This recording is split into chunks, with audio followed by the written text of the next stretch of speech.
Boa noite. O governo do estado confirmou hoje mais 5 mortes por coronavírus. São 3 mulheres e 2 homens. E 2 desses casos aconteceram na região dos Lagos. São os primeiros registros por lá. Outros 49 óbitos ainda estão sendo investigados. E por aqui segue o isolamento. A prefeitura proibiu que os idosos entrem nas agências de bancos privados, mas as filas continuam grandes. Vamos falar também do trabalho do Hemorrio nos condomínios para aumentar o estoque de sangue.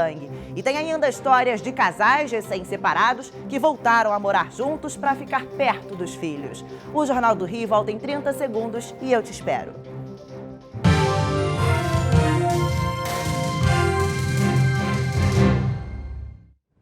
A Prefeitura do Rio proibiu que pessoas com mais de 60 anos entrem nas agências de bancos privados, mas ainda assim as filas continuam grandes. Primeiro dia do mês e o cenário do lado de fora dos bancos não mudou. As filas para quem precisa sacar, receber pagamento ou pagar contas continuam grandes. Em todo o país, as agências bancárias abrem 1 hora mais cedo para atender exclusivamente aos idosos, que fazem parte do grupo de risco do coronavírus. Mas aqui no Rio de Janeiro, a situação é diferente. A Prefeitura do Rio proibiu que pessoas com mais de 60 anos entrem nas agências de bancos privados. Mas quem não está familiarizado com novas tecnologias encontra dificuldades para usar caixas eletrônicos, aplicativos e sites dos bancos. É o caso do Luiz Antônio. O aposentado de 69 anos agora pede ao irmão mais novo que o ajude a pagar as contas. Estranhos? Nem pensar. Porque muita gente, certos idosos, tem muita dificuldade de manusear a máquina do caixa eletrônico, né? E porque às vezes o leitor não lê o código de barras, você tem que digitar aquele N números, o que é muito difícil para muitas pessoas, né? Com a idade, e que toma muito tempo no caixa, né? E a fila lá atrás está crescendo. Por enquanto, as casas lotéricas voltaram a ser uma opção. Nesta quarta-feira, a Justiça Federal suspendeu a liminar que impedia a inclusão desses estabelecimentos como atividades essenciais no Brasil. Mas a Justiça Estadual decidiu que as casas lotéricas devem permanecer fechadas. No meio dessa confusão, ganha quem já se adaptou aos novos tempos. Porque você não precisa sair de casa, não precisa se arriscar para sair de casa, arriscar aglomeração. Ele é um grupo muito grande de risco. E eu estou no meio de um deles, né? E à tarde, o Ministério Público e também a Defensoria Pública do Rio de Janeiro solicitaram a suspensão do decreto feito pela Prefeitura aqui do Rio, que proibia o atendimento bancário aos maiores de 60 anos. E com mais de 50 casos de coronavírus confirmados em Niterói, o município da região metropolitana do Rio vai começar a fazer testes em massa em todos os pacientes que apresentarem os sintomas da Covid-19. Os 40 mil testes já chegaram hoje. Pacientes com doenças pré-existentes, pessoas que pertencem a grupos de risco ou os que estão em situação de vulnerabilidade serão testados mesmo apresentando apenas sintomas leves. Essa é a estratégia que deu certo em países como Singapura e Coreia do Sul. A ideia é fazer uma testagem em massa, isolando o paciente e conseguindo reduzir a contaminação. A Prefeitura pretende comprar um total de 80 mil testes rápidos, que conseguem detectar a doença em 15 minutos. Pacientes que não precisarem de internação podem ser trazidos para centros de quarentena. A Prefeitura está preparando 2 CIEPs e um deles fica no bairro do Fonseca. O objetivo é receber essas pessoas sem superlotar unidades de saúde, controlando a disseminação, principalmente no núcleo familiar. Elas vão ser assistidas pela área de assistência social, por psicólogos, pela saúde, ter uma alimentação balanceada, se recuperarem e retornarem ao convívio da sua família, da sua comunidade, sem colocar em risco a vida de outras pessoas. E esses CIEPs têm uma arquitetura ventilada, tem refeitórios, tem salas e auditórios onde podem ser montadas camas, quartos, e esses locais também têm uma área de convivência, espaços de convivência. 4 hospitais públicos têm leitos para atendimento dos pacientes graves, mas uma outra unidade que deve abrir já no próximo dia 10 será o Centro de Atendimento Exclusivo de Casos do Novo Coronavírus. Já essa semana, a Prefeitura deve começar a distribuição de 80 mil kits de limpeza para a população de baixa renda como forma de prevenção. E hoje alguns assuntos foram discutidos por deputados da Alerj em relação ao novo coronavírus. A repórter Natasha Franco está ao vivo e tem as informações. Oi, Natasha, boa noite para você. Boa noite, Yasmin. Boa noite a todos. As votações começaram por volta de 3 horas da tarde, Yasmin, e ainda acontece, em sua maioria, projetos para tentar reduzir de alguma maneira o impacto econômico do isolamento social feito para combater o novo coronavírus. Entre as pautas que já foram discutidas, Yasmin, estava o pedido de estado de calamidade pública feito pelo governador do Rio de Janeiro, que precisa passar pela Assembleia Legislativa. Esse pedido de estado de calamidade recebeu uma emenda e saiu de votação. Ele vai precisar de uma nova votação para que esse estado de calamidade seja aprovado aqui na Assembleia Legislativa. Além disso, outros projetos ainda estão em votação. Um deles também recebeu uma emenda e saiu, que seria a questão do despejo. Daria aí um prazo para os inquilinos que não pagarem o aluguel de 90 dias ainda, depois do fim da quarentena, para que aí o proprietário do imóvel pudesse despejá-los. Esse projeto também saiu de votação porque recebeu uma emenda. O projeto que acabou de ser aprovado nesse momento foi um projeto para redução de 20% na conta de água, Yasmin, mas é importante que a população entenda que isso não é automático. Por enquanto, o projeto apenas autoriza esses 20% de desconto, que precisa agora, de alguma maneira, ser sancionado pelo governador. Mas ele ainda vai passar por uma segunda votação na próxima terça-feira para que todos os detalhes desses 20% de desconto na conta da SEDAI seja realmente aprovado. Yasmin. Obrigada, Natasha. E profissionais de saúde da UFRJ estão unindo esforços. São médicos, biólogos e outros membros da universidade com um só objetivo: combater o novo coronavírus. Roupas especiais, álcool no corpo inteiro depois de cada coleta. Em salas de aula que não vêm alunos há 2 semanas, equipes da UFRJ recebem pacientes com suspeita de Covid-19. A gente trabalha num raio menor que 1 metro, coletando. O procedimento pode produzir tosse e, por isso, a gente precisa de equipamento de biossegurança. Inicialmente, os testes eram só para os profissionais de saúde da universidade, mas a demanda na rede pública tem sido tão grande que eles passaram também a analisar material coletado de pacientes em outros hospitais. Todos os dias chegam centenas de amostras. Seguem para o laboratório de virologia da universidade, que se transformou num dos centros de referência para exames do tipo PCR, análises genéticas capazes de detectar a presença do vírus. Tanto a parte de prestação de serviço quanto a parte de pesquisa são voltadas para HIV, hepatite e as arboviroses, que é Zika, chikungunya e dengue. Hoje em dia o laboratório faz apenas diagnóstico do SARS-CoV-2 para a Covid-19, né? No laboratório, a força-tarefa de 50 pessoas não para. Já são mais de 1.500 exames realizados. Mas o crescimento dos números pode esbarrar num problema mundial. A falta de reagente é um problema, e o desabastecimento, são poucas empresas no mundo, dada a alta complexidade do teste, que produzem esses testes. Biomanguinhos, na UFOcruz, vem fazendo um grande esforço para isso.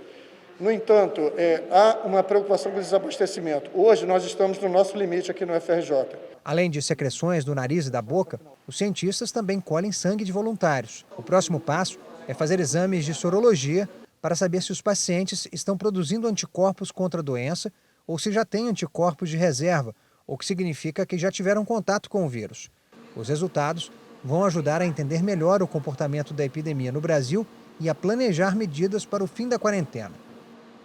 E se a quarentena já está sendo difícil para casais que foram obrigados a deixar de se ver por conta da pandemia do novo coronavírus, imaginem para quem já estava separado e precisou fazer justamente o contrário. Pois é, vale tudo pelo bem-estar dos filhos. Divorciados há 3 meses, Ricardo e Nicole voltaram a morar debaixo do mesmo teto. E não foi uma reconciliação. O esforço e o sacrifício foram para proteger quem eles mais amam, o pequeno Noah, de 1 ano e 10 meses. A gente tá junto nessa com a causa de criar o filho. Então, é meio que a gente deixa os atritos pessoais de lado e coloca o filho em primeiro lugar. A gente procura não se colocar em situações de atrito, que gerem discussões, então a gente faz mesmo o beabá, porque a gente sabe que é uma fase que vai passar Depois que passar, cada um vai continuar seguindo a sua vida. A realidade do isolamento social por conta da pandemia do novo coronavírus trouxe uma série de desafios para pais separados que têm filhos. No caso do Felipe, foi diferente. Ele e a ex-mulher resolveram mudar os dias intercalados para dias corridos. Então, tá ficando comigo de quarta após o almoço até domingo até o almoço e com a mãe domingo após o almoço até quarta no horário do almoço. Seja qual for a solução encontrada, o importante é tentar deixar o período mais seguro e menos confuso para as crianças. Mas, para isso, especialistas afirmam que o primeiro passo é ter bom senso. Que se busque o uso da tecnologia, de aplicativos, de computador, para que a criança possa ter esse convívio, que seja mesmo que virtual, mas que não seja zero, lembrando, por um tempo curto, temporário. Todos nós estamos torcendo para que isso acabe rápido. Uma das preocupações nesse período de isolamento é com o abastecimento dos bancos de sangue. E para tentar solucionar este problema, o Hemorrio lançou uma campanha para receber as doações em condomínios. Gratificante, estou me sentindo com dever cumprido. É o sentimento de quem doa sangue. E em tempos de quarentena, sair de casa, até pela solidariedade, pode ser arriscado. Por isso, o Hemorrio teve uma ideia. Maomé não vai à montanha, a montanha vai ao Maomé. Na verdade, o projeto se chama Hemorrio na sua casa, Hemorrio em casa. E a ideia é levar a nossa equipe de coleta desmontável aos condomínios. O condomínio em Jacarepaguá, zona oeste do Rio, foi o primeiro a receber estrutura e profissionais do Hemorrio. São 920 apartamentos e mais de 3 mil moradores. Eu assisti uma entrevista do Luiz Amorim, o diretor da Hemorrio, falando sobre essa questão da coleta em casa. E ele estava dizendo, nesse programa que eu assisti, que eles iriam fazer essa coleta nos condomínios. E os síndicos que quisessem participar, que fizessem contato. Então, antes dele terminar de falar, eu já fiz contato. Praticamente sem sair de casa, a doação é na área de lazer e sem aglomeração. Nós interfonamos para os moradores, eles descem, trazem a ficha preenchida, deixa a ficha aqui e a gente vai ligando para eles, eles vão descendo e vão doando o sangue para não criar uma aglomeração, que essa é a grande finalidade. A expectativa é que nós possamos arrecadar entre 80 a 100 bolsas de sangue. O segundo maior hemocentro do Brasil atende quase 100 unidades de saúde em todo o estado do Rio. Precisa de 300 bolsas de sangue por dia. E nas últimas 2 semanas, com a quarentena, o estoque caiu para uma média diária de 150 bolsas. Teve redução no consumo de sangue de um lado, mas a diminuição foi muito acentuada. Então, a gente está trabalhando nas duas pontas, tentar restringir as transfusões que não são indicadas, só transfundir quando realmente o paciente precisa, mas tem muito paciente que precisa, que não tem jeito, que não tem discussão. A ideia acabou incentivando outros síndicos. Foram mais de 100 pedidos nos últimos dias. E a partir da semana que vem, o Hemorrio começa a fazer uma sequência de coleta de sangue nos condomínios aqui da capital. E já está pensando em levar esse serviço para outras regiões do estado. A ideia é começar no Rio de Janeiro, depois expandir para o Grande Rio, região metropolitana, claro. Niterói aqui do lado, passou a ponte, estamos lá, ainda mais agora que não tem trânsito. E a seguir, sem trabalhar por conta da pandemia, empregadas domésticas temem as consequências financeiras nesse começo de mês. Sem trabalhar por conta da pandemia, empregadas domésticas temem as consequências financeiras nesse começo de mês. A Sueli, que trabalha como empregada doméstica há 5 anos, está preocupada. Não só com a ameaça do coronavírus, mas também com as contas que não param de chegar. Conta de luz, conta de água, tudo. Eu acho que isso é o mais preocupante. Mas o aluguel eu acho que é a pior coisa que tem, né? 1.700.000 brasileiros trabalham hoje formalmente registrados como domésticos. O temor é que eles estejam entre os mais atingidos pelas consequências econômicas da pandemia, o que já vem tirando o sono da Sueli. É a angústia e a ansiedade, né? Porque a gente não sabe como as coisas vão ficar. Principalmente o meu patrão, porque ele tem muitos e muitos outros funcionários. E sem ganhar, como que ele vai pagar? Para impedir a temida onda de demissões, os patrões já estão autorizados a antecipar férias, mesmo se o empregado ainda não completou 12 meses de registro. O pagamento do 1/3 de férias pode ser adiado para o fim do ano. Os patrões também já podem prorrogar o depósito do FGTS do empregado nas folhas de março, abril e maio. Agora, o governo federal estuda incluir os trabalhadores domésticos na medida provisória que vai permitir a redução da jornada de trabalho, com o governo complementando até 30% dos salários. A medida provisória ainda vai ser editada. E para reduzir a burocracia, a ideia é que o benefício seja concedido automaticamente, sem a necessidade de o trabalhador protocolar um pedido. Também está em estudo pagar o seguro-desemprego para quem tiver o contrato de trabalho suspenso temporariamente. Esse advogado trabalhista diz que o governo ainda precisa esclarecer como os pagamentos seriam feitos, mas destaca a importância da medida. A grande dificuldade para mim é que os empregadores domésticos, via de regra, são também empregados. Então é possível que ele também esteja sofrendo algum estrangulamento. Aí tem um efeito cascata. É o empregador do empregador, o empregado do empregado. E equipes do Serviço Social do Transporte e do Serviço Nacional de Aprendizagem do Transporte estão distribuindo kits de higiene e alimentação, além de orientações sobre o coronavírus a motoristas, principalmente caminhoneiros, que têm enfrentado dificuldades nas estradas. Pedro Henrique não hesitou em parar ao ver um ponto de apoio montado às margens da Via Dutra. Ele é caminhoneiro e há dias está tendo dificuldade para encontrar serviços básicos na estrada. Em certos pontos que a gente para tomar um café, pegar uma água, parece que o motorista é um infectado. É atendido na janela, não tem banheiro, tem que procurar fazer necessidade em outros lugares, não tem um lugar adequado para fazer, então estava numa situação muito difícil para o caminhoneiro. Neste ponto de apoio montado pelo SESC Senat, os caminhoneiros recebem instruções para se prevenir contra o novo coronavírus. Eles também passam por uma avaliação rápida das condições de saúde. Agentes medem a temperatura corporal e verificam se os motoristas apresentam sintomas da Covid-19. Todos recebem kits de alimentação e higiene para serem usados durante as viagens e recebem instruções para manter as mãos sempre limpas, mesmo na estrada. É um apoio ao trabalhador do transporte, que ele não pode parar, ele tem que levar esses alimentos, toda essa logística de alimentos, para abastecer o mercado. Em todo o país, 130 unidades iguaizinhas a essa daqui já foram montadas. Só no estado do Rio de Janeiro são 12 pontos fixos que já atenderam mais de 6.000 caminhoneiros em busca de orientação.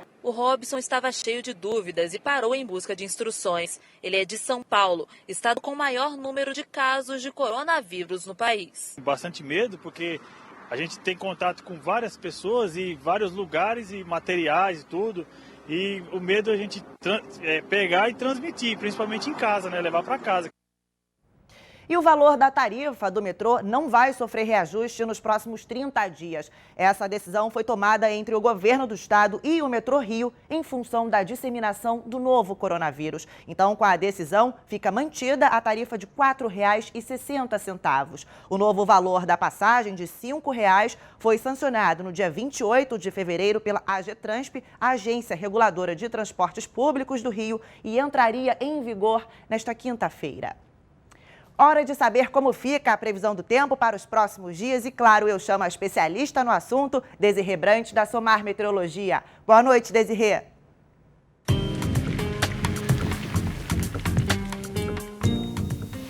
Olá, Yasmin, muito boa noite. Boa noite também a todos que nos acompanham. O dia termina mais uma vez com pancadas de chuva no Rio de Janeiro, porém de forma menos intensa e mais isolada em relação à chuva que caiu ontem no Rio de Janeiro. E essa chuva ela ainda é provocada simplesmente pela combinação de calor e presença de instabilidades que ainda são bem comuns nesta época do ano. Amanhã, a quinta-feira, vai ser assim também. O sol aparece, vai esquentar em todo o estado. E aí, entre a tarde e a noite, a nebulosidade aumenta e ocorrem algumas pancadas localizadas e rápidas de chuva. Agora, mais para o final da semana, de sexta para sábado principalmente, uma frente fria vai chegar ao estado do Rio de Janeiro e o novo sistema pretende aumentar a chuva e diminuir um pouco a temperatura. Agora vamos às temperaturas. Na capital fluminense, a quinta-feira terá a presença do sol. O dia vai começar com 23 graus, à tarde vai fazer 30 graus e tem previsão de chuva forte entre a tarde e a noite. Em Paraty, pode chover a qualquer momento, mas antes da chuva mais pesada, a máxima alcança os 29 graus. Em Cabo Frio, vai fazer 27 graus e Teresópolis terá mínima de 17 graus ao amanhecer e máxima de 26 graus, também com previsão de chuva. E a seguir tem o nosso quadro Pensando em Cinema com dica de filme para você curtir em casa.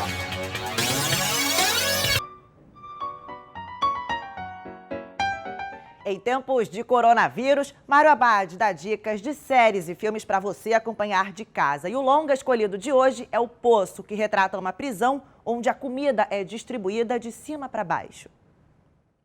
Olá, amigo cinéfilo, tudo bem? Tá todo mundo em casa, certo? Então vamos para a dica de hoje dos canais de streaming. É O Poço. O filme está na lista do top 10 desde que estreou. Na trama, uma enorme prisão vertical, cada andar é composto por uma única e pequena sala habitada por 2 pessoas. No meio de cada sala, há um buraco gigante, onde as refeições chegam por uma plataforma. Essa espécie de elevador é carregado com comida e bebida. Isso no início de sua descida. Todos comessem apenas o que precisam, a comida atingiria os níveis mais baixos para as outras pessoas. Mas esta é uma prisão de 200 andares. Então, se as pessoas dos andares de cima comerem tudo, as coisas podem ficar bem trágicas para quem está mais abaixo. O Poço é um filmaço que faz um comentário social muito interessante sobre a nossa sociedade. É imperdível.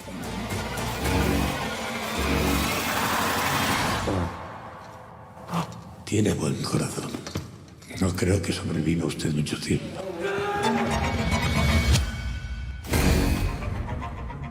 E lembrando, em tempos de coronavírus, prepare a pipoca, porque o cinema agora é no sofá de casa. O Jornal do Rio termina aqui. Muito obrigada pela companhia. E você fica agora com as principais notícias do país e do mundo no Jornal da Band. E a gente volta a se encontrar amanhã, às 10:50 da noite. Até lá!